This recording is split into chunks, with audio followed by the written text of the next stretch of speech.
Worst co-worker ever. Dennis hated going to work because his co-worker Incilay was always reading books at her desk instead of working. He enjoyed reading too. Reading was very important to him, in fact, but he did it at home or at a cafe, not during work hours. Work was important too. Work paid the bills. You cannot always be reading books at work, he wanted to yell at her. After all, he was working harder because she wasn't working hard enough. To learn something new each day is important, Incilay said, without bothering to look up at him. The most valuable thing in the world is to learn and educate yourself. You should try it. Dennis couldn't believe his ears. You are reading a Harry Potter book, he stated. I can't see what you are learning from that.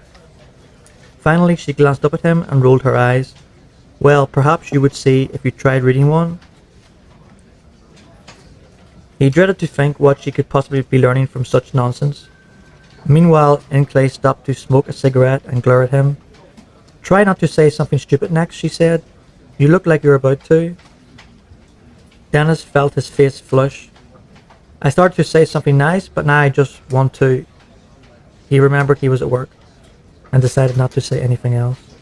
He didn't want to regret it later. Oh, I forgot to tell you, she said, snubbing her cigarette out. I'm getting off early today, so you might have to work a bit late. The reports are due by close of business. She continued to talk, but Dennis was so angry he didn't listen to what she was saying.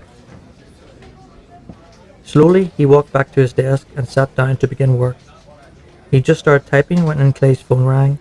Great, now instead of working, she would start to waste time chatting. Hello? Oh, hi Melissa. No, Dennis thought, not Melissa. He did not want to listen to them gossiping. Oh, I know, Incilay said. My husband hates to go out anymore. He hates going anywhere. I can't stand being in the same room with this person, Dennis thought. I have to get out of here.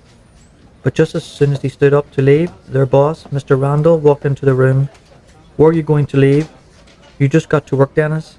The boss checked his expensive watch and frowned. Yes, sir, Dennis answered. I was just going to take a break. But you just got here. You can't neglect to do your job, Mr. Randall said. I can't stand to see people neglecting their work. Incilay hung up the telephone to watch, but then she began to feel bad for Dennis, or so it seemed. It's my fault. I urged him to go fetch me a cup of coffee. Do you mind, Mr. Randall? No, that's all right. In fact, Dennis, since you're going to get coffee, why don't you bring me one too? Dennis nodded and left defeated. Brought to you by Ian Podcast.